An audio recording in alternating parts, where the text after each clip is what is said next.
Hello everyone, চলো আজকে তোমাদেরকে শেয়ার করবো আমি তানভীর জন্য বাড়িতে টক দই কীভাবে বানাই। আমি কিন্তু তানভীরকে প্রায় রোজই টক দই দিয়ে থাকি। টক দই কিন্তু ভীষণ উপকারী বাচ্চাদের জন্য। তো চলো স্টার্ট করি। তো ফার্স্টে দেখো আমি এখানে 1 কিলো দুধ নিয়ে নিয়েছি। তোমরা যে কোনো দুধ ব্যবহার করতে পারো, মানে গরুর দুধ বা প্যাকেটের দুধ। সেটাকে ভালো করে জাল দিয়ে নেবো আগে।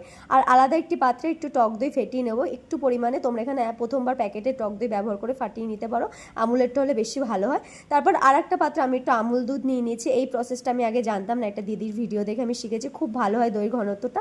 তো সেই আমুল দুধের প্যাকেটটার মধ্যে দুধটা ঢেলে ওই জাল দেওয়া দুধটা একটু মিশিয়ে ওই আমুল দুধটা কিন্তু আবার ওই জাল দেওয়া দুধটার মধ্যে আর একবার ভালো করে জাল দিয়ে নেবো, তাহলে এটা ঘনটা ভালো হয়। তারপরে একটু উষ্ণ গরম অবস্থায় কিন্তু আমি একটু রেখে দেবো, মানে পুরোপুরি গরম না আবার পুরোপুরি ঠান্ডাও না।